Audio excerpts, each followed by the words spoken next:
Hola, saludos. Estamos en este momento encendiendo los motores, empezando una nueva transmisión de Letras en Directo, siempre agradeciendo de todo corazón a todos los que se prenden con nosotros para ir navegando en este mar delicioso de la literatura.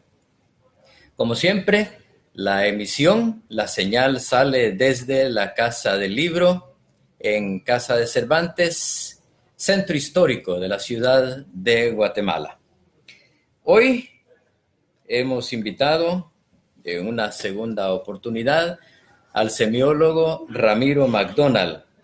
Ramiro, ya estás por acá, ¿verdad? Así es. Qué bueno, gracias por venir a este árbol. Te agradecemos muchísimo. Árbol, hoy se me ocurrió decir árbol con esta cantidad de libros que tenemos, las letras que nos inundan.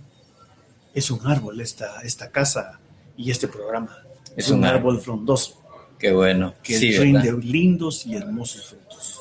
Imagínate, hojas tenemos en todos los libros, ramas, todo eso, nos vamos por las ramas, revisamos hojas, nos llenamos de conocimientos y de la delicia, ¿verdad? Que nos ofrece la misma cultura. Así En es. este momento, también mando la señal a mi muro para que tengamos mayor cobertura. Nos ha convocado esta mañana y este día, mañana en Guatemala, siempre me toca que estar aclarando, ¿verdad? Algunos nos pueden estar viendo, no sé, en Tokio, en algún lugar del África, ojalá fuera así.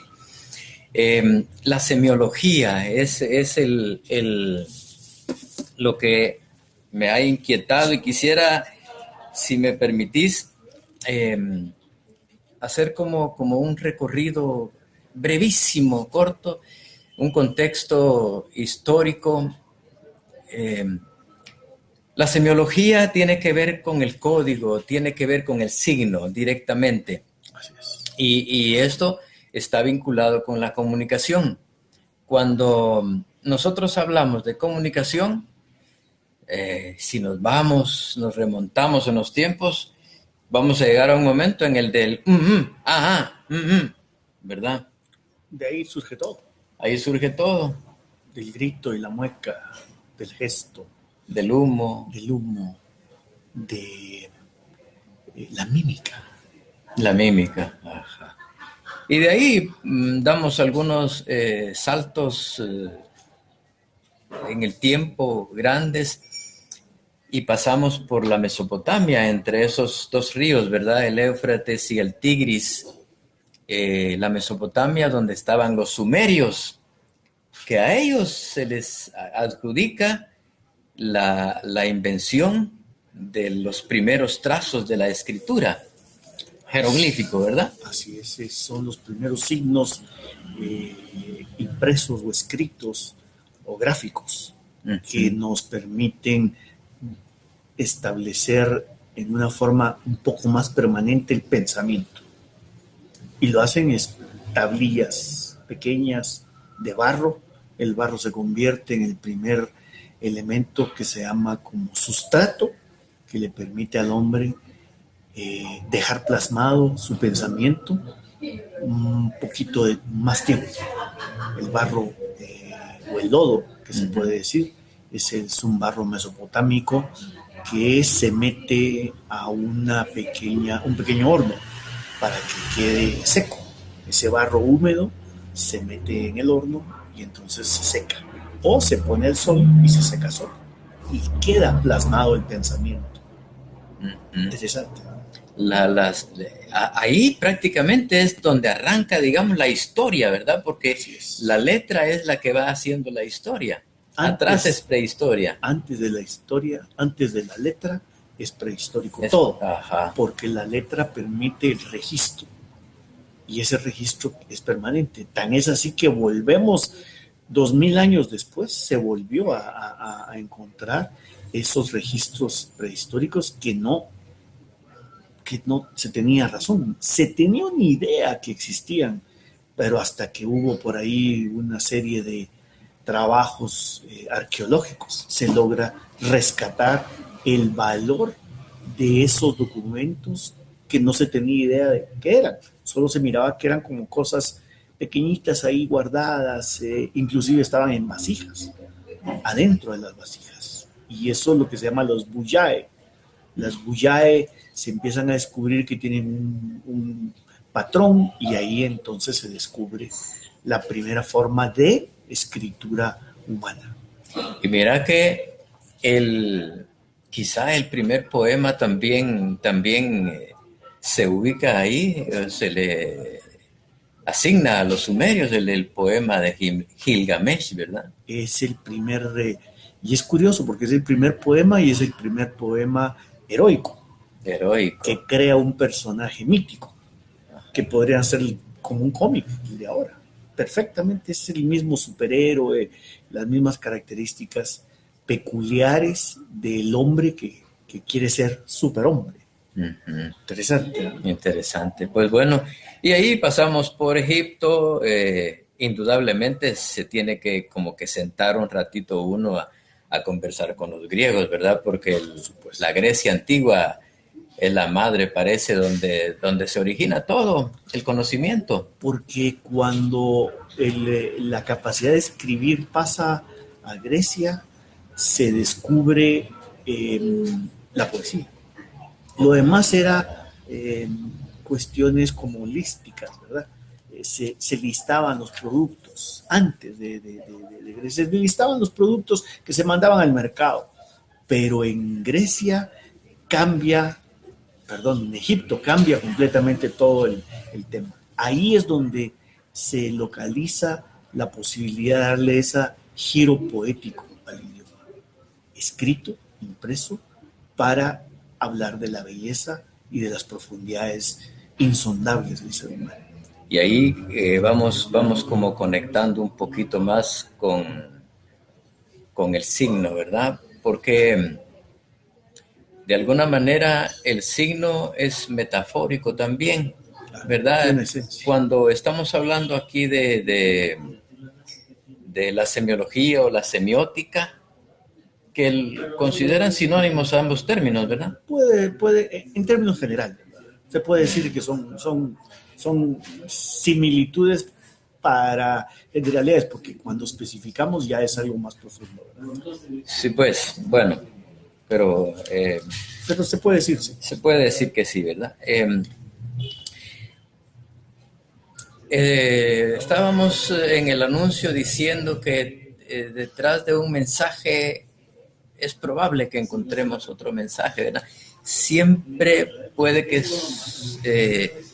haya debajo o detrás algo más. En semiología, ¿cómo se define la semiología? Vayamos a ese punto. Es la ciencia que estudia la significación, porque ya no solo son los signos en sí mismos, sino lo que estos representan. O sea, es la posibilidad de encontrar el significado profundo de los signos. No solo el significado latente, el que está ahí, que se mira, sino el que está, no solo el significado visible, sino el significado profundo de los signos. La semiótica o semiología es la ciencia que redescubre el signo, que reinterpreta el signo, que le permite al ser humano encontrar develar el significado profundo, encontrar eso que está más allá de lo visible, que es el gran dilema. Nos acostumbramos a ver todo lo visible, todos los signos visibles, pero no le encontramos el significado profundo, tanto a las cosas como a los acontecimientos. Los acontecimientos en el ser humano tienen un sentido, que en un principio uno se niega o no está en capacidad de encontrarse ese sentido y ese significado. Pero hay un significado profundo en cada cosa que sucede. Y entonces es donde la semiótica y la semiología le permiten al ser humano encontrárselo. porque es una ciencia que busca los sentidos profundos de los signos. Ahí es donde encontramos los límites entonces de la semiología, ¿verdad? Porque cuando venimos hablando de la palabra o del lenguaje, históricamente nos metemos en la lingüística. Pero la lingüística que es el código principal del ser humano para comunicarse, ¿verdad? Va. De alguna manera la semiología se mete, bueno, de la lingüística se desprenden la gramática, la sintáctica, la semántica, etcétera, ¿verdad? La semiología se auxilia de la lingüística, ¿verdad? Sí, lo que pasa es de que la semántica, por ejemplo, que tiene mucha relación con la semiótica, ¿verdad? Hasta su origen es igual semiología, semántica. La semántica busca las cuestiones de carácter textual, el significado de los textos. O sea, ¿qué significa la palabra amor? Y la semiótica va más allá de el significado o significante textual, sino que va a la profundidad de lo simbólico. Parte entonces de esa definición empírica, digamos. Sí, ¿verdad? de hecho, porque si dice que la palabra amor, de acuerdo al diccionario, es el sentimiento que mueve al mundo, que puede ser un excelente referente. Como referente puede cambiar y cada quien tiene su propio referente, pero a grandes rasgos podemos decir, significado de la palabra amor es el sentimiento que mueve al mundo. Pero en la semiología o semiótica... Nos puede servir también la palabra árbol que usamos al principio. Exacto. Exactamente. El árbol es, desde el punto de vista significado o de semántico, es un ser vivo que brinda sombra y que además tiene raíces, está compuesto por un tronco y tiene hojas. Ese es el significado semántico. Pero cuando empezamos a ver... Lo que nos da el diccionario directamente. Exacto. Cuando empezamos a ver que el significado simbólico de árbol tiene que ver hasta con la palabra amor, porque el árbol es un símbolo de amor. Empezamos a encontrarle otro significado a las cosas. Y la semiótica y la semiología busca encontrarle ese significado semántico y además simbólico que tienen las cosas. Entonces no solo nos vamos a lo textual, sino que esa es una de las cosas que quiero compartir con ustedes, a lo transtextual o a lo intertextual o a lo supratextual de los signos o los símbolos en general, y especialmente la literatura, que es cargada de cuestiones intratextuales o extratextuales o como se denomina transtextuales, que de esto quiero que podamos hablar, pero sigamos con tu hilo. Ahí lo amarramos. Si me saliera, pues ahí me jalás, por favor, y entramos a eso. Gracias. Despertar el olfato semiológico es una frase que anotaste por ahí en un texto que publicaste. Se lo adjudicas a Roland Barthes, ¿verdad? Sí. Despertar el olfato semiológico. Es importante, mantengamos esa frase en mente, que esa nos guíe a lo largo de la charla. Porque el olfato y el sentido semiológico es tener la capacidad no solo de descubrir el texto, sino el contexto y el intertexto que lleva cada situación o cada texto o cada signo. Y esa parte metafórica está aquí presente también, porque ese olfato, ¿verdad?, se transfiere a otra forma, a otro sentido. Bueno, quiero también hacer como una entradita así, ubicándonos en estos tiempos, y se me ha ocurrido pensar que estamos en la época de los pantalones rotos, ¿verdad? Y eso es sí. para un semiólogo eso es también simbólico, ¿verdad? También se me ha ocurrido pensar que es una época de las cabezas rapadas, ¿o no? Sí, es una época de cabezas de diferentes peinados. Muy bien. Así Y de es. tatuajes también. Una época de tatuajes que es un símbolo que reciclamos de acciones pasadas y que volvemos a poner de moda, porque es una especie de moda.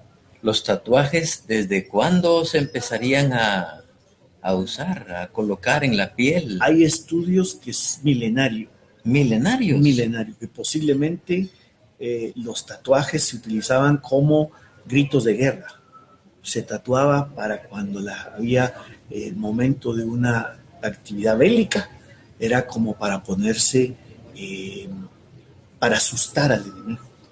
Entonces los tatuajes eran estilo animalesco.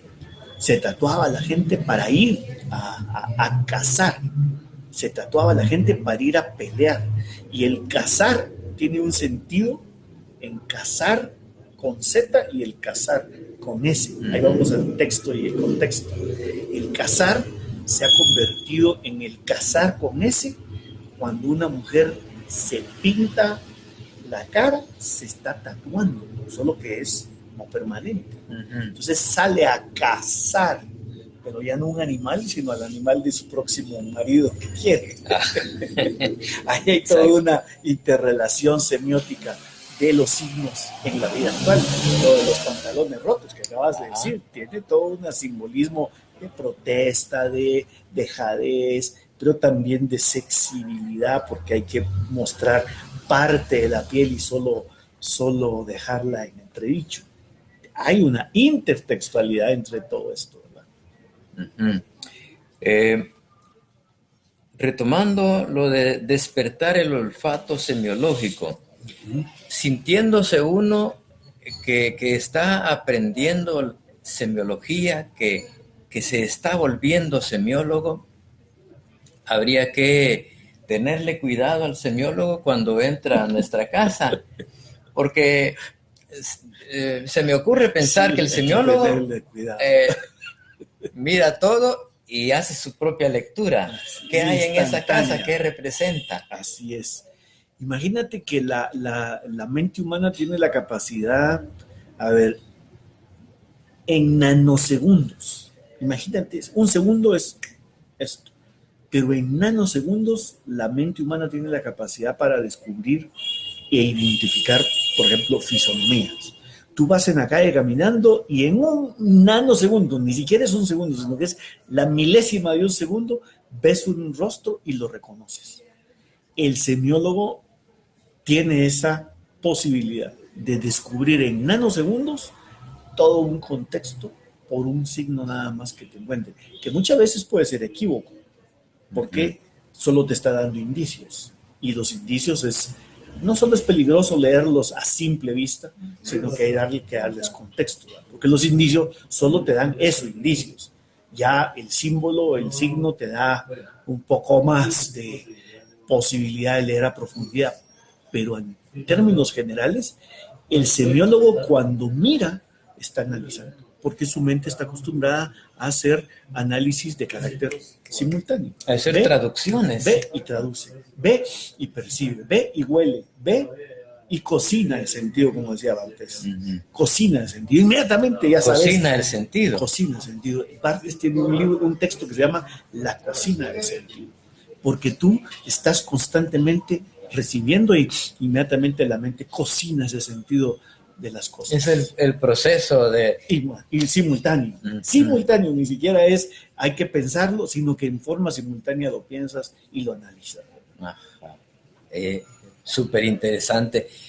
Y con ese olfato tenemos que andar por todos lados porque estamos la vida.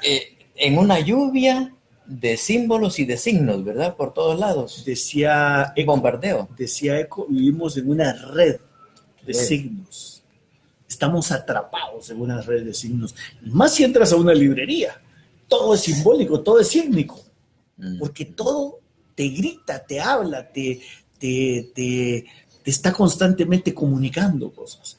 Y específicamente son cosas y signos hechos claramente para comunicar, porque hay otros signos y otros símbolos que son inconscientes, que están ahí y que tú no te das cuenta o que tú estás transmitiendo en forma inconsciente, porque todo lo que haces comunica, todo, hasta tus propios gestos más íntimos, más inocentes están comunicando algo. Entonces el semiólogo tiene la posibilidad de cocinar el sentido casi como por cuestión electromagnética, cuando metes ¿cómo se llama? Una cuestión que no está cocinada a un horno de estos electrónicos, microondas, y en microsegundos aparece cocinado. Eso es la mente del semiólogo, tener esa capacidad de cocinar y de encontrarle con olfato el sentido a los signos.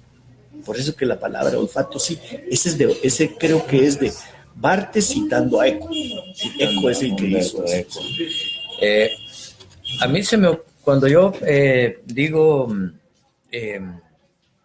tenemos un bombardeo, una explosión, una lluvia de signos por todos lados, rápidamente me veo remitido al Código Da Vinci. Ese libro de Dan. Sí. Fíjate que yo realmente me vi impresionado. Nunca había tenido una experiencia tan impresionante como la que viví con este libro. Te lo quiero contar así rapidito, porque hubo un tiempo que yo estuve impartiendo unas clases también a unos alumnos de bachillerato y les era de literatura. En un momento uno de los alumnos me dijo: profe, yo tengo el Código Da Vinci. No te lo creo, me lo dijo el lunes y el viernes estrenaban la película y se lo presto, me dijo. Le dije, qué bueno, y me lo dio al día siguiente y lo devoré. El jueves a las 3 de la mañana más o menos estaba terminándolo y el viernes fui a ver la película. Te cuento que cuando yo salí de la película tenía el olfato, tenía todos los sentidos, pero mira, totalmente abiertos, no sé, me sentía yo un superhéroe, que todo lo que veía, todos los anuncios me enviaban mensajes y yo sentía que estaba captando esos mensajes. Es un momento supremo. Esa novela está cargadísima de signos. Y es más, lo que estás diciendo tiene todo un sentido aún más profundo. El profesor principal de la obra, el actor principal, el personaje clave de esa obra es un semiólogo. Es un semiólogo. Él es un lector. Robert Landon es un lector de signos. Esa es su especialidad, y él, cuando empieza la película, está hablando del símbolo de la mujer, porque está hablando básicamente, la primera parte de la película es eminentemente simbólica. Acuérdate que las películas tienen, y de eso tal vez podemos hablar más tarde sobre lo que es la intertextualidad. Uh-huh. Las películas, los primeros 3 minutos te tienen que atrapar, y esos 3 minutos van a ser casi como el resumen de lo que va a tratar la película. Y cuando Robert Landon empieza a hablar, habla de la mujer, y empieza a hablar que la mujer está hecha una estatua en España, en las Cibeles, está hecho, y habla sin decir de las grandes obras de arte, y la obra se refiere precisamente a una de las grandes obras de la humanidad, que es la Mona Lisa. Entonces, inmediatamente te captura y te atrapa, porque Landon es un especialista en semiótica, solo que dedicada al arte pictórico y cosas por el estilo. Pero sí, te despierta. El individuo, y está explicando y está proyectando las imágenes en una enorme pantalla. Sí. Y ahí van pasando como la esvástica, el símbolo de paz y amor, Ajá. todos esos símbolos, la rosa misma que estaba recordando yo que para los ingleses la rosa es un símbolo muy importante. Claro, claro. Hay un poema que se llama Campos de Flandes, que se escribió durante la Segunda Guerra Mundial y el símbolo ahí es la amapola, ¿verdad? Así es. Una maravilla. Una De maravilla. simbolismos, cargada de simbolismos, ¿verdad? Cargada de simbolismos. También tengo yo acá una obra que se llama El retrato de Dorian Gray. Acá la rosa aparece continuamente. Se menciona muchas veces la rosa,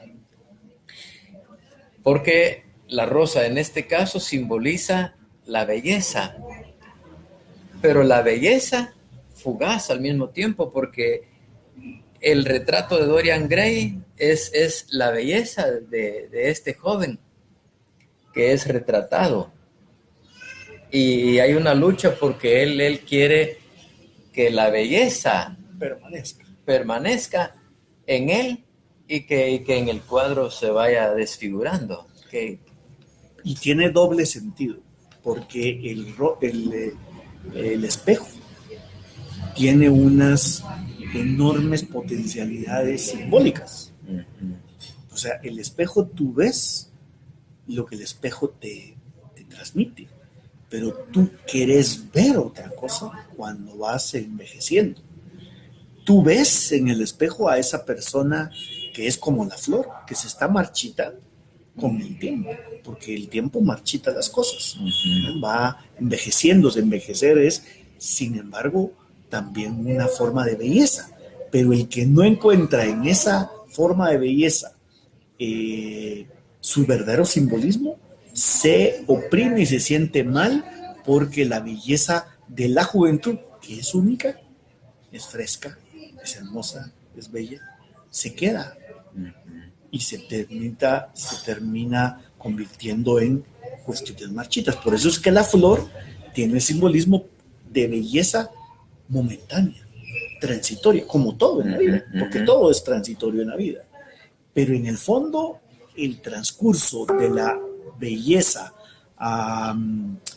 fresca a la belleza antigua solo lo aceptan las personas que tienen la capacidad filosófica de aceptar la vida.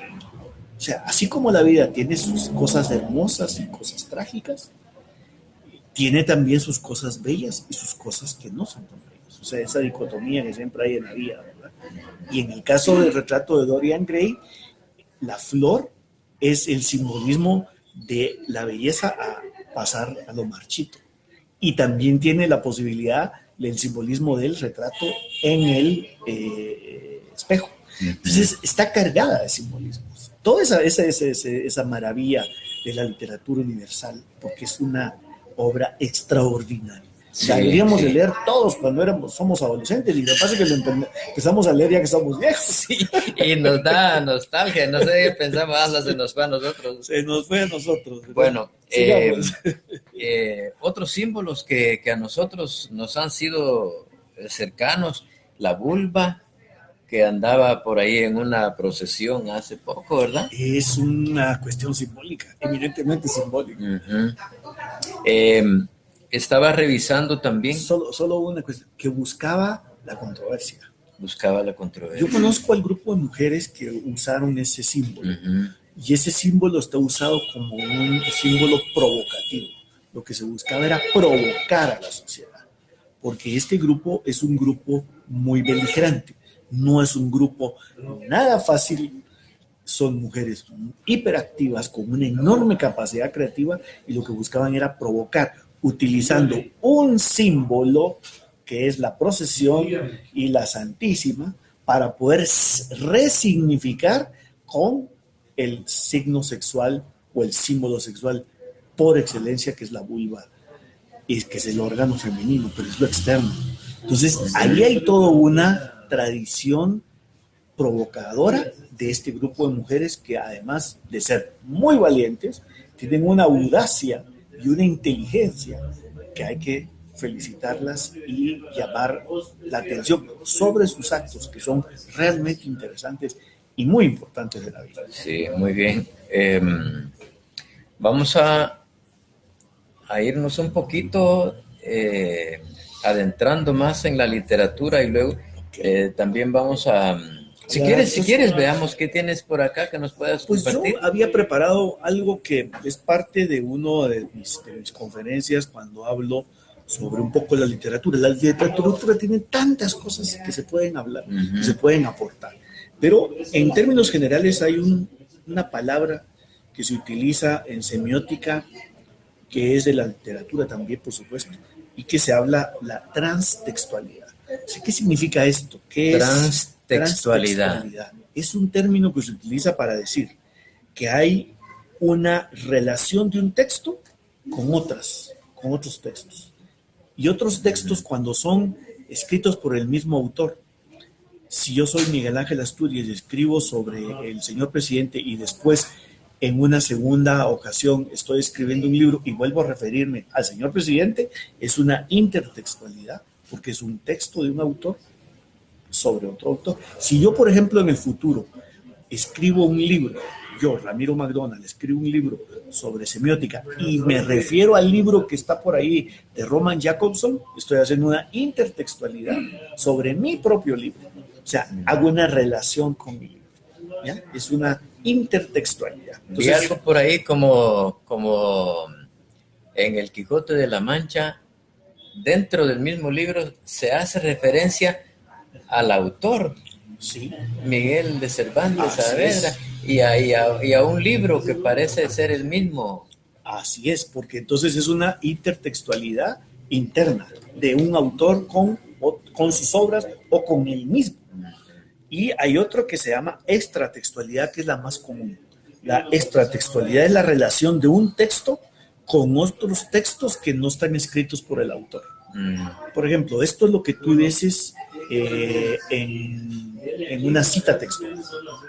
Tú dices en una cita textual que es permisivo, se permite hacer. Intelectualmente es válido. Dices, yo me recuerdo lo que decía Humberto Eco. Abro comillas. Y digo, Humberto Eco se relaciona el texto y hago una cita. Y digo, cierro comillas, pongo el año del autor y digo qué autor es o qué libro es. Adoptar frente a los discursos una sospecha permanente. ¿Era de Eco, no? Sí. ¿Sí? Sí. Esa es una cita textual. Lo que estoy haciendo yo ahí es una extratextualidad. Dentro de tu texto citas a Humberto Eco diciendo adoptar frente a los discursos una sospecha permanente. Que es una actitud que yo sugiero, porque tú estás citándome a mí, ¿verdad? Y yo estoy citando a Eco. Que es una actitud que yo sugiero que debemos de tener. Nunca debemos de aceptar todas las cosas que recibimos. Debemos tener esa capacidad, por ejemplo, extratextual, de decir, eso no es idea tuya, eso es idea de Humberto Eco. Sí, entonces sí, yo acepto, eso es una idea de Humberto Eco que yo tomé para decirle a la gente, sean críticos, no acepten todo lo que vean, ni lo que lean, ni lo que oigan. Todo tiene que estar sometido, porque todo es discurso, todo tiene que estar sometido al lente crítico de tu capacidad crítica. Y sabes que esto me transportaba a mí también, estamos en transtextualización, ¿verdad? A René Descartes, ¿no? Tendrá relación porque Descartes decía hay que dudar de todo. Exacto. Es una interpretación de Eco de esa frase de Descartes. Aplicado en este caso a la semiología. En este caso a la semiología, porque la semiología se convierte en el instrumento para permitirte la duda. Y si tenés una duda permanente, estás permanentemente cuestionando las cosas que ves y que oís. Eso es una actitud que debemos de tener. Todo lo que nos dicen hay que criticarlo, hay que analizarlo. Hay que procesarlo. Hay que procesarlo. Hay que cocinarlo, decías. Hay que cocinar y darle sentido. No hay que simplemente aceptar, por ejemplo, el típico caso de los comunicados del gobierno o las palabras de un vocero del gobierno. Las palabras de un vocero del gobierno tienen el sentido de que él quiere decir esto. Pero, ¿qué dice detrás? ¿Qué sospecha tú tienes de cuál es la intención de ese discurso gubernamental sobre tal cosa. Bueno, Permanentemente. y debemos tener presente que normalmente hay una orden. Decir que esto sucedió, decir que eso fue así. Claro, claro, claro. Y uno hay que analizar esas palabras, lo que está diciendo, y ver otros elementos quizás para encontrar la verdad, la realidad. Eso que estás diciendo, esa es la posición más sana que cualquier ciudadano debe tener. O sea, ¿qué me quiere decir este señor? Además de quererme ver la cara, como dicen, ¿no? Pero Sí. ¿qué me quiere decir? ¿Cuáles son sus verdaderas palabras y cuál es el verdadero sentido, como semiólogos? ¿Cuál es el verdadero sentido que está tratando de encubrir y uno descubrirlo? ¿Va? Encubrir, descubrir. La comunicación oficial siempre cubre algo. Uno debe tener la capacidad de descubrir. Encubrir contra descubrir. Y esto me refiere a algo que se llama interdiscursividad. Interdiscursividad. Esto a propósito de lo que estamos hablando de la intertextualidad, Cesare Segre habla también que se llama intermedialidad, porque hay discursos que hablan de otros temas, que hablan de otros medios. Y hay un señor de apellido Plet que dice que es una relación semiológica entre un texto literario y otras artes, que pueden ser la pintura, la música, el cine, una canción, etc. Y te lo pongo lo más sencillo, que no es literatura, pero es un ejemplo claro. Hay una canción de Arjona que dice, ¿qué diría Picasso? ¿Qué diría no sé quién? ¿Qué es lo que está tratando de decirnos ahí? Semiótica del sentido. ¿Qué es lo que está tratando de decirnos Arjona con eso? Que él es un hombre culto, porque Ajá. habla de Picasso, porque habla de no sé quién, porque entonces esa relación entre una canción y una pintura. ¿Y cómo traduce nuestra mente, nuestro cerebro, verdad? Porque Asocia. si está queriendo referirse a una mujer bella, por ejemplo, dice, ¿qué diría Picasso? Wow, dice uno, ¿no? Porque Picasso tiene ojos estéticos, Claro, ¿verdad? claro. Entonces es bien ubicado y así va la mente traduciendo, ¿verdad? Todo el mensaje. Porque la mente solo ve el término textual o el mensaje en forma sencilla o simple. Los semiólogos, incluso los artistas, son los que tienen la capacidad de ver algo más allá, lo más profundo de lo que el símbolo o el signo te da en forma evidente. Ve lo latente, lo que está detrás. Y ese ver lo latente y lo que está detrás es lo que se llama interdiscursividad. Una obra de teatro te habla de lo que dice el periódico el día de hoy. Y el periódico el día de hoy habla de una película que estrenaron el día de ayer. Y una transmisión de internet nos está hablando de pintura, de música. Eso se llama interdiscursividad, porque van discursos de la... Estamos hablando sobre la semiótica. Es una interdiscursividad en esta charla sobre el tema que es esencialmente semiótico, pero hacemos una serie de relaciones con otras artes y eso nos permite a uno entender que este mundo es intertextual, porque hablas de todo y siempre citas, y siempre haces una cita, y siempre te referís a algo o a alguien o a un arte que no tiene nada que ver con lo que estás hablando. Y el ejemplo clásico es tu entrada. Este es un árbol. Este se llama una intertextualidad biológica. Y entonces yo te dije, sí, pero también es una palabra amor. Ya te hice una intertextualidad de carácter simbólica, poética. Y entonces todo el tiempo estamos haciendo eso. Y la literatura, sí, y la literatura se especializa en darle sentido a esas intertextualidades de una manera genial. Los mejores artistas, literatos, son los que tienen la capacidad de encontrarle un nuevo sentido intertextual a las palabras, porque ellos trabajan con palabras. Entonces, yo me recuerdo una vez, tenía 13 o 14 años, y leí, yo puedo escribir los versos más tristes esta noche. Puedo escribir, por ejemplo, La noche está estrellada. O sea, ese es un poema de las cosas más hermosas y simples de la vida. Yo puedo escribir los versos más tristes esta noche. O sea, te asocia la noche con la tristeza. Puedo escribir, por ejemplo, La noche está estrellada. Inmediatamente tú te fuiste al universo. Intertextualmente, Pablo Neruda te mandó al universo en un segundo. Sí. ¿Por qué? Porque te abrió la mente a los ojos de otras cosas que tú no estabas pensando. Y toda la literatura está cargada de intertextualidades de esa naturaleza. A ver, un ejemplo. Fíjate que estoy ahorita en la búsqueda un poco apresurado porque aquí está. Este poema lo descubrí hoy en la mañana, ya lo había leído, pero metido ya, digamos, influenciado por semiología, lo volví a leer y pude detectar algunos aspectos. Como aquí el poema se llama El viaje definitivo y hay palabras que son fundamentales para la comprensión, asimilación del poema, ¿verdad? Dice así, es de Juan Ramón Jiménez. Genial.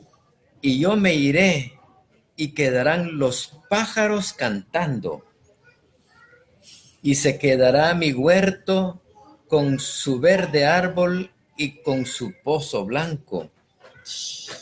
Todas las tardes el cielo será azul y plácido y tocarán, como esta tarde están tocando las campanas del campanario.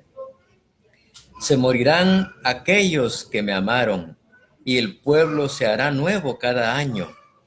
Y en el rincón aquel de mi huerto florido y encalado, mi espíritu errará nostálgico.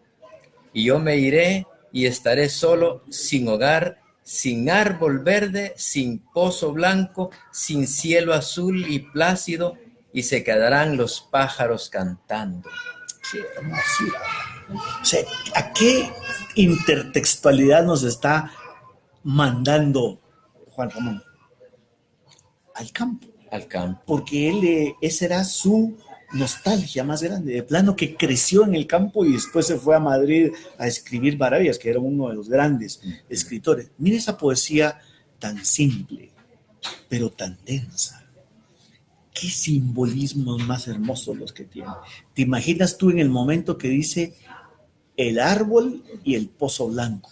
Todos los pozos están pintados de blanco porque están encalados para que no se metan los animales. Entonces, cuando tú vas caminando por el campo y ves eso, inmediatamente te refiere. Y cuando oís estas maravillas de textos unidos a me moriré y seguirá el campo azul, inmediatamente te imaginas cuando vas caminando en el campo. O sea, esa se llama intertextualidad, esa capacidad para poder convertir los signos en algo, en imágenes tan hermosas y tan bellas, y además tan simples, porque encima de eso, claro, hay detrás toda una cadencia, un ritmo, que ese hombre, por algo, fue un genio. Pero ves, él está aquí como despidiéndose de las cosas más amadas, lo que le han rodeado, claro, que él ama. Que él ama, sí, los pájaros cantando, mi huerto, el verde árbol, el pozo blanco, el cielo azul y plácido. Y además de eso, él está diciendo a la gente, esos son los símbolos que usted maneja. Esos son los signos que usted tiene de pequeño, que son los símbolos que valen la pena. Porque en el fondo todo lo que tenemos no tiene sentido, todo se pierde, y en cambio eso se va a quedar para eterna memoria. Vamos a morirnos 500, 600 años después, todavía va a haber algún pueblecito con ese pozo blanco, con ese árbol verde, con eso azul del cielo. Ojalá que todavía haya 500 años humanidad y no la destruyamos en un par de bombazos estilo Trump, ¿verdad? Sí. Lionel Solórzano, gracias por conectarte, mi amigo, mi brother. Aquí feliz de verte de nuevo al pie del cañón, dice. Para los dos, cariñosamente, dice Lionel. Gracias, Lionel. Aquí estamos también insuflando de una u otra manera todo ese sentido de vida que debe tener la vida. Poesía, arte, que este hombre está impregnado de eso. Entonces yo estoy muy contento de estar aquí acompañando. Nos vamos impregnando mutuamente de las cosas bellas. Y es que hay una cosa simpática y muy interesante. Tú tienes una mente súper inquieta. Tú tienes una mente que asocia, que relaciona, que tiene capacidad para ver lo que decíamos, ese sentido cocinado que está ahí, inmediatamente lo ves, lo percibís, lo intuís. Vieras qué rico se siente, de veras, sentirse así inquieto y querer descubrir algo nuevo, otra cosa. Esa es la inquietud intelectual que da solo las mentes inteligentes y frescas. Sigamos así. Y voy tratando de contagiarme de mentes lúcidas como la tuya también. Con la de la semana pasada. Desde que yo me... La semana antepasada hiciste una entrevista aquí a Tito, que fue... Todavía lo venía oyendo en el camino hoy en la mañana. Fue genial. Aporta es un señólogo de primera magnitud, escritor de varios libros. Tito te llevó por unos lados extraordinarios. Eso es lo que eres tú, que eres un comunicador que te estás metiendo en la literatura y que estás llevando a gente que sabe. En mi caso, yo no soy literato. Mi campo es la semiótica. No soy escritor. Tito sí es un gran escritor y además un hombre muy crítico y con mucha capacidad. Yo lo que estoy es dando algunos pinceladas para que la gente también entienda por qué la literatura se relaciona con la música, por qué la música de rock, por qué la música de ahora romántica se relaciona con la antigua literatura y la película. Las películas todas son intertextuales. Cada texto cada cosa visual te está relacionando con cosas pasadas que tú tenés en la mente porque es más fácil de asociar y de asimilar. Exactamente. No, yo salí enriquecido de esa charla con Carlos Velázquez. Formidable. La volví a escuchar hace unos días para extraerle algunos datos porque sí, muy valiosos.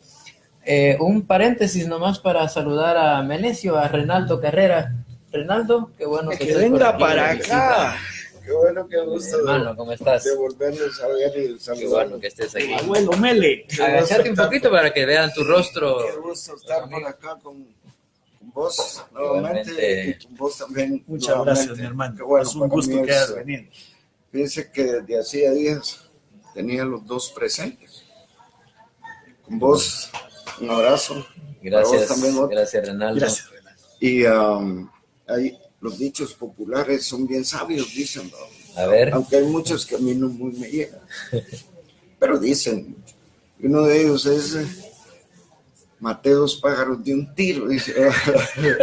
Pero no me gusta porque yo soy ecologista. Y vos sos ecologista y sos pacifista. Y soy pacifista. Y el otro es, dice que no hay que gastar pólvora en zanates, dice otro babón. Y lo dice un zanate. Y lo dice un zanate de corazón. De corazón, así que qué bueno. Muchas gracias por saludarlos estar aquí. Y visita. A ver cuando venimos más despacio con Borrom. Sí. Hay cosas que hablar de Chiquimula interesantes. Exactamente. Un festival de cultura que vamos a tener de una semana. Estás invitado también para que te eches un colazo. Ahí nos informás entonces. Sí, vamos a platicar por acá, así que Dios me los bendiga. Gracias. Gracias, Renaldo. Todos mis paisanos. Un abrazote, Renaldo, lectores. Gracias por venir. Gracias, compadre. Estamos a la Un gustazo. Bien. Qué bueno. Sandra Méndez. Sandrita, ¿qué nos dice? Es un gusto el viajar en las pinceladas del arte en el sueño de cada escultor en letras. Les felicito, interesante charla. Muchas gracias, Sandra. Es un gusto que esté del otro lado de la red y encima de eso comunicándonos casi de forma simultánea. Es esta maravilla de intertextualidad. Intertextualidad.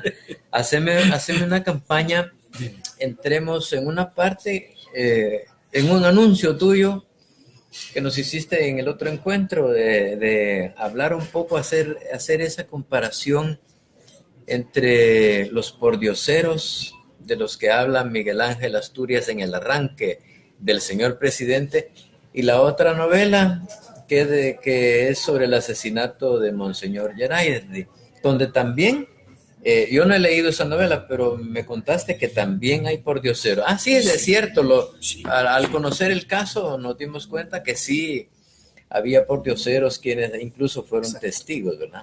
Eso que tú me está promoviendo a que haga una relación es el típico caso de una intertextualidad.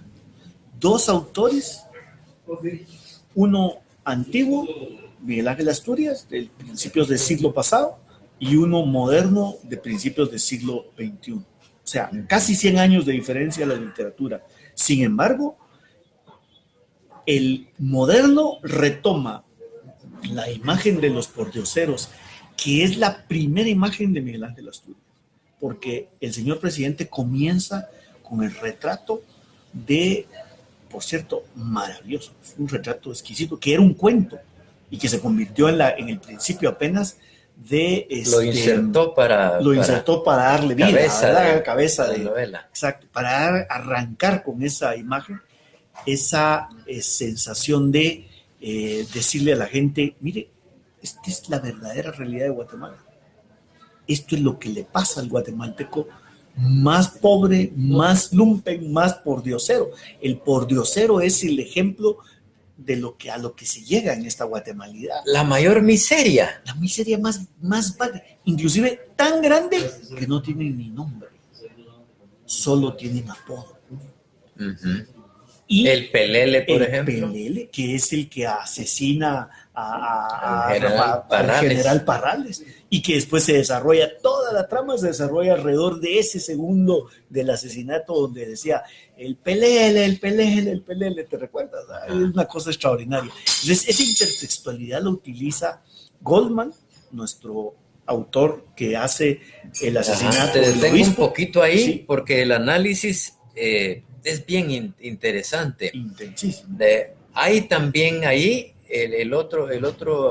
la otra palabra que hay que tomar, que recordemos, a saber qué se puede interpretar ahí, qué pasaba con el Pelele cuando él se salía de sus casillas, que le decían madre. Solo al mencionar la palabra madre, él se ponía inquieto. Porque al parecer él era un trauma que él tenía. Uh-huh. A mí se me imagina, dentro de las cosas psicológicas, porque la obra tiene muchas áreas que analizar, pero puede ser que en ese momento él se recordara de su madre o que él había asesinado también a su madre. Uh-huh. Y cuando comienza ese momento de locura, él lo que hace es estrangular al general Parrales. Ajá. General famoso. Se me ocurre a mí, habría que quizá analizar un poco más que... Puede ser. Que la palabra madre, sabemos que madre es lo más grande, ¿verdad? Entre los seres humanos es lo más grande. Dentro de la novela, el señor presidente, ¿a cuánto más puede remitir también quizás esa expresión, ¿verdad? Inclusive esos primeros 2 o 3 hojas de la obra pueden ser las claves para encontrar todo lo demás, porque esto es clásico, lo que hablábamos de las películas y de las obras literarias. Y esa intertextualidad la utiliza Goldman para poner los mismos, o sea, caracterizados, aunque no sean exactamente igual, las mismas características de los peleles, de los pordioseros, frente a el lugar donde asesinan a Mosquera. Entonces, ¿y arranca también la de Goldman con eso, con los pordioseros? No. No, pero sí los inserta y les da mucho valor probatorio incluso. Y tan es así que uno de los principales protagonistas de ese momento es el que se convierte en el acusador o en el testigo clave para poder condenar a las dos personas que ya están muertas como asesinos materiales de guerra, porque él reconoce que uno de ellos o los dos salen después del asesinato. Y ahí está lo interesante de la intertextualidad. O sea, tú te puedes basar, por ejemplo, y es más, esos típicos personajes pordioseros a lo mejor aparecen en otras obras de la literatura universal de hace 200 o 300 años. Y entonces Miguel Ángel Asturias lo único que hizo fue utilizarlos para descubrir desde el punto de vista artístico un elemento para poder insertarlo y que le sirviera de vehículo para su arte. Esa es la intertextualidad. Y yo hice un análisis sobre eso que se llama precisamente tiene el nombre de las dos obras, que es la capacidad intertextual de dos elementos convertidos en una obra de arte, porque la descripción que Miguel Ángel Asturias hace de esos pordioseros del Portal del Señor, como se llama, que por cierto a veces los he visto yo todavía en la noche ahí. Sí. Los mismos pordioseros, pero diferentes personas, pero son la misma miseria, la misma esencia. Esos pordioseros se convierten en obras de arte, porque los relata, los describe de una forma tan maravillosa que es un poema. Son un poema en realidad, aunque sean unos piltrafas humanos. Que eso es lo que hace el arte. El arte puede convertir una rata en una obra de arte. Ishquiaq Shikara lo hizo hace 25 o 30 años. Sacó unas ratas tan hermosas y tan lindas que eran obras de arte. La propia muerte puede ser un cadáver, puede ser una obra de arte. Es posible convertirse cualquier cosa, cualquier situación en una obra de arte, porque esa es la capacidad que tiene el descriptor o la persona que describe o la persona que escribe o la persona que pinta, la posibilidad de convertir un hecho, una situación o hasta una piedra en una obra de arte. Exacto. Me parece valioso hundirse en esa información de que al empezar a leer El Señor Presidente uno se encuentra con pordioseros, pensar en la miseria de este país, ¿verdad? Y no solamente, bueno, había unos pordioseros, pero no hundirse a esa idea que subyace, ¿verdad? Eso es la semiótica, para eso sirve la semiótica. Porque lo que te está retratando Miguel Ángel Asturias es la realidad de este país. Él tenía un pensamiento social muy fuerte. Todos sus personajes tienen esa posibilidad como dual de ser obras de arte, pero también representarte la psicología del guatemalteco. Y en este caso es majestuoso cómo describe él a esos 4 o 5 personajes, que es el Pelele, no me recuerdo exactamente cuáles, pero son como 4 o 5 personajes que están durmiendo en esa peor de las miserias. Y cómo en un momento dado un hombre que no tiene ninguna capacidad ni fuerza física se convierte en un asesino que logra arrebatarle la vida a un general, un coronel de la más alta alcurnia de Guatemala. Sí, y siguiendo con la intertextualidad, esa misma miseria está retratada en El coronel no tiene quien le escriba. ¿Cómo empieza?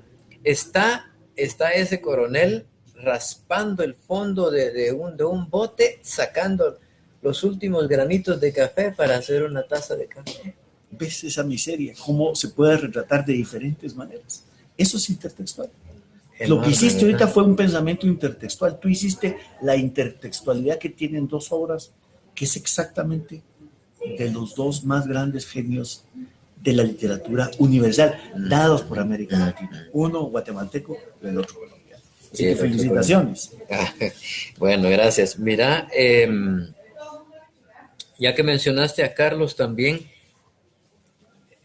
lo que más nos interesa es aquí entrar en los contenidos de los libros, ¿verdad?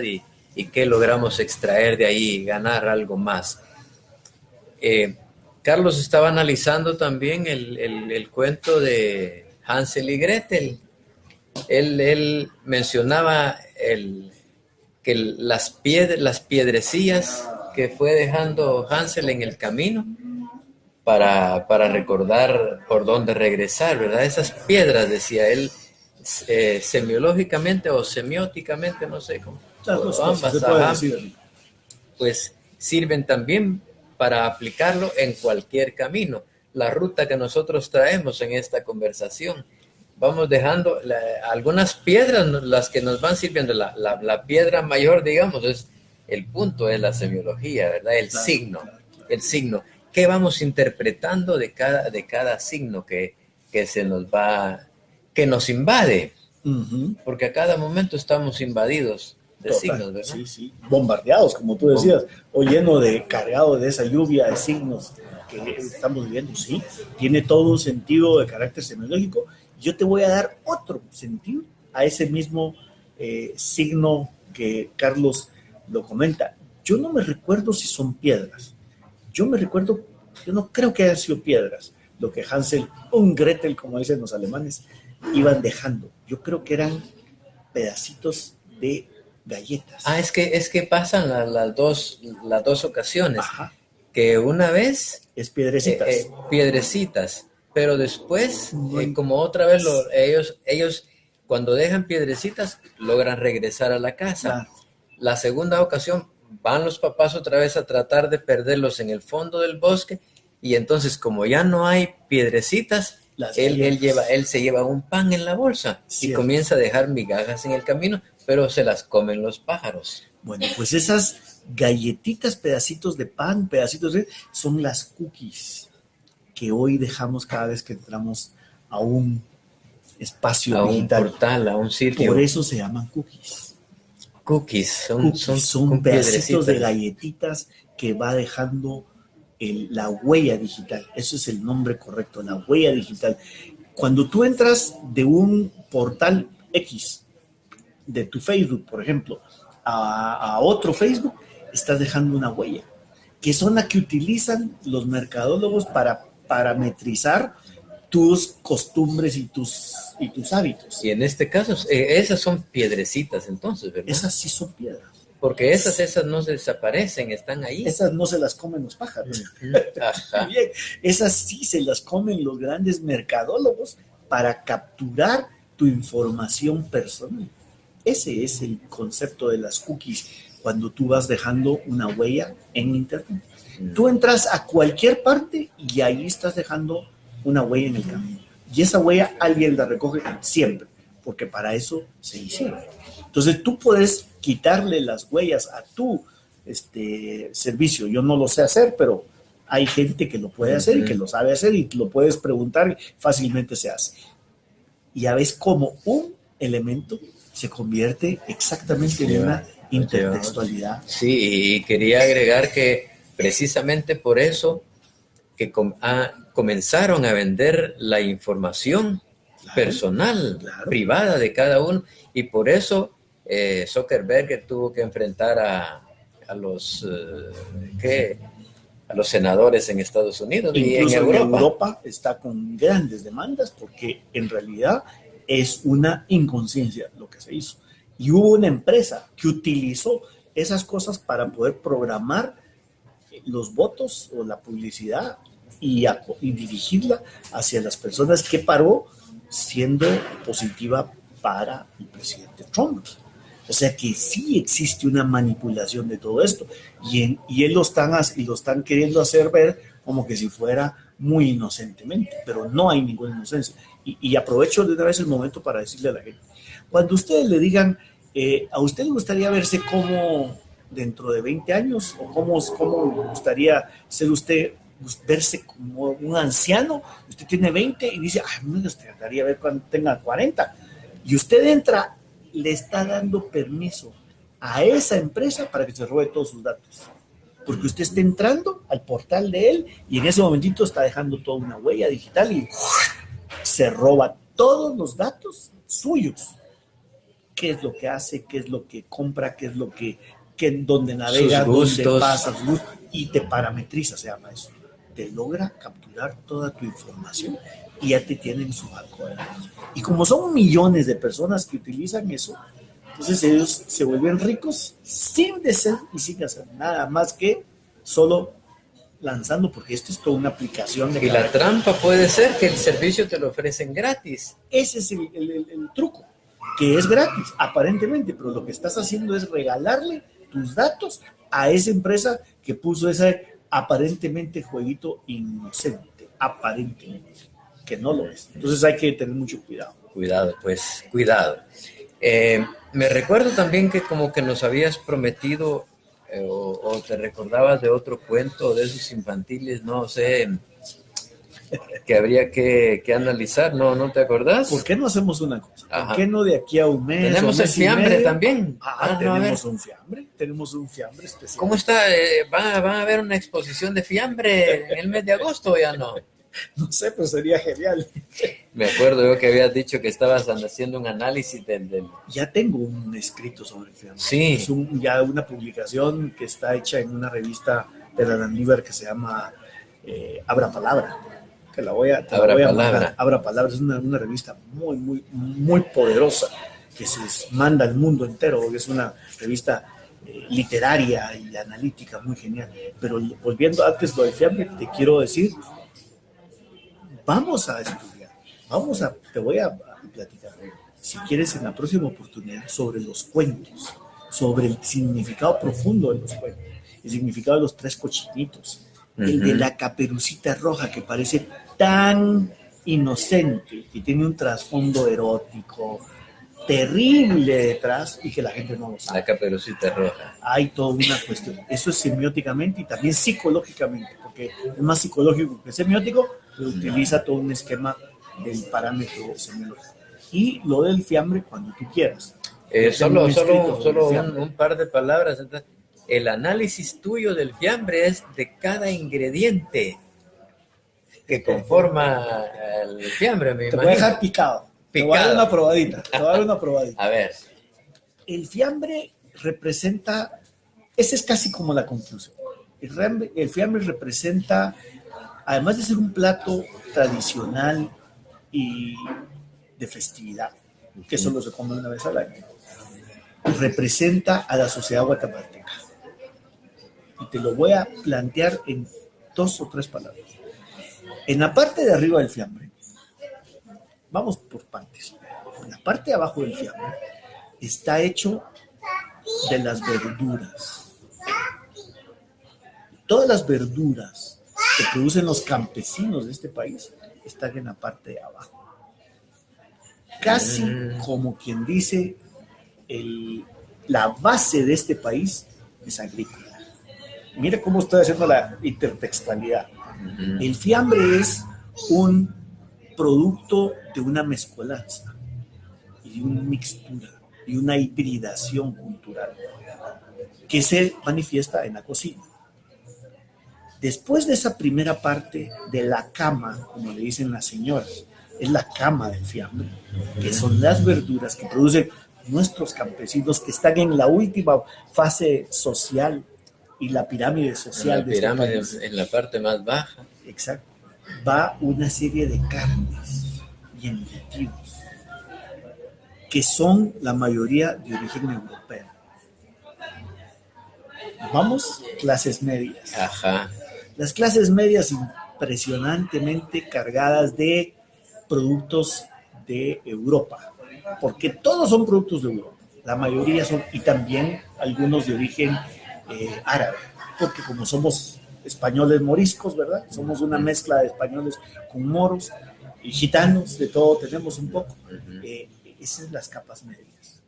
Y las capas altas son los productos más finos del fiambre, que son unos estirados y deliciosos, ¿cómo se llaman estos? Espárragos. Espárragos. Delgados, pálidos. Si son verdes, son muy intensos, y si son blancos, son pálidos, como todos los blancos de este país. Pura intertextualidad social. El fiambre representa lo que es este país socialmente. Eso es mi interpretación. Tu interpretación. Además, tiene otras cosas semióticas, muy simbólicas, muy interesantes de ver, porque es un plato que converge, que nos permite relacionarnos. Y en el momento que estamos comiendo el fiambre, nos recordamos de nuestros antepasados. Ah, mi mamá hacía el fiambre de tal manera. Ah, a mi papá le gustaba el fiambre de tal otro. Entonces, el fiambre es un plato de rememorar a nuestros muertos, porque es el día de los muertos. Para dejarte picado nada. Súper, súper, y me está dando hambre. Y me quisiera comer un plato de fiambre. Sí, te agradezco mucho la semiología. Es abundante, ¿verdad? Nunca terminaríamos. Aquí nos acercamos apenas, pero quedémonos con esas citas de Roland Barthes y de Humberto Eco, ¿verdad? Despertar el olfato semiológico. Es una obligación. Una obligación, despertar el olfato semiológico. Y lo otro que decía Humberto Eco, adoptar frente a los discursos una sospecha permanente. Uno tiene que tener en forma no casuística, sino constante, ese analizar las cosas, no tragarse todo lo que le digan ni todo lo que le hagan. Y eso va desde, con el perdón de los padres de familia, desde los papás, a los maestros, a la prensa, a la gran prensa, a los medios de comunicación que te vienen dando cuento y que te vienen dando paja, porque esa es la realidad. Y vamos también a muchos maestros que te dicen una cosa y que en realidad es otra. Entonces uno tiene que tener, como estudiante y estudioso de la vida, una actitud crítica. Por eso hay que despertar en los estudiantes y en las personas ese olfato de ver más allá del signo, de lo que trasciende el signo. Si uno tiene esa capacidad, empieza a ver que cada vez que ves un anuncio de una prédica, empezás a notar que hay una cuestión que se llama manipulación detrás, que es lógica, porque todos manipulamos los signos. Lo que pasa es que nos damos cuenta que la gente utiliza la manipulación de los signos para favorecerse. El comercio lo hace para venderte, la iglesia te hace para embrutecerse, y la ideología para babosearte. Todo lo que es político, lo que tratan es utilizarte para que te conviertas en votante. Nada más. Y por eso es que aquí tengo un libro de Carlos Velázquez, La teoría de la mentira, mira. Es genial, es uno de los libros de cabecera. La teoría de la bueno. mentira. Que una es introducción a la semiótica. Eco es el que habla de que la semiótica es la que permite descubrir los procesos de falsedad que te dan. La teoría de la mentira es un concepto de Humberto Eco, 100%. Carlos la utiliza para demostrar, y en ese libro te desmantela anuncios, publicidad, cuestiones ideológicas, cuestiones religiosas, cuestiones propagandísticas y cuestiones publicitarias. Es uno de los libros más lindos que yo he leído en mi vida. No lo he terminado hoy, como a la mitad, buenísimo. Es fascinante. Pues bueno, entonces siempre todos los textos que vayamos leyendo, tenemos que preguntarnos qué otros mensajes hay detrás de esos textos que estamos leyendo, ¿verdad? Porque la mayoría de cosas, en términos generales, la propaganda, la publicidad, los textos literarios, tienen una intertextualidad. ¿A qué nos refiere esto? ¿A qué trasciende de todo por ejemplo, los nombres de las películas tienen una intertextualidad. Te están diciendo de lo que va a tratar la película del cine. Los nombres de los libros tienen un texto para atraerte y te están diciendo qué tiene el texto adentro. El nombre, el título. Y ya, mira cómo se va conectando uno, porque si Si ya quisiéramos seguir, tendríamos que empezar a hablar de la forma del agua, Por ejemplo, ¿verdad? que es una intertextualidad de un par de películas anteriores que, por cierto, fueron muy buenas. Y esa es una película genial, pero tiene una cantidad de intertextualidades que uno se queda sorprendido. Y yo puse una por ahí que era de una película que en los años 70 creo que fue. Es no muy seguro de cómo se llamaba, pero era de una criatura que sale del mar y que se enamora de un hombre, que ella era una pescada, una sirena. Ah, sí. Y la relación entre las dos películas y esta película antigua de los años 70, 75 tal vez, y esta es exacta, casan perfectamente. La intertextualidad es fascinante porque es un monstruo marino, el otro es un monstruo, una belleza marina. Entonces hay dos cosas por ahí muy bien manejadas, sí, desde la perspectiva de eso. Sí, fíjate que no desaprovechemos el momento. Acá está tengo un recorte de periódico aquí.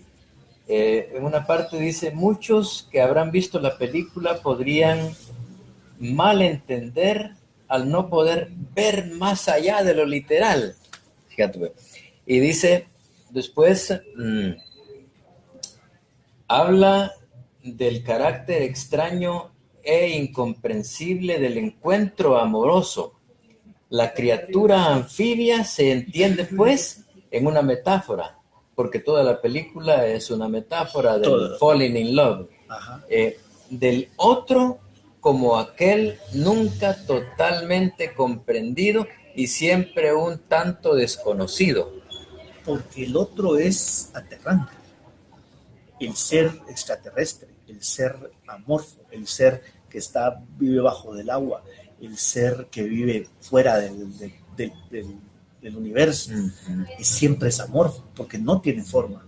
Uno le da forma, en su mente le da forma. Entonces el encuentro con el otro, ese ser desconocido, que es también en el fondo el ser con el ser de otra raza, el ser, por ejemplo, con los negros, con los indios, con los chinos, con los árabes, que nosotros le tenemos miedo a tener una relación en forma permanente. Eso es lo simbólico de esto. Y en el fondo, el falling in love es la búsqueda de amor.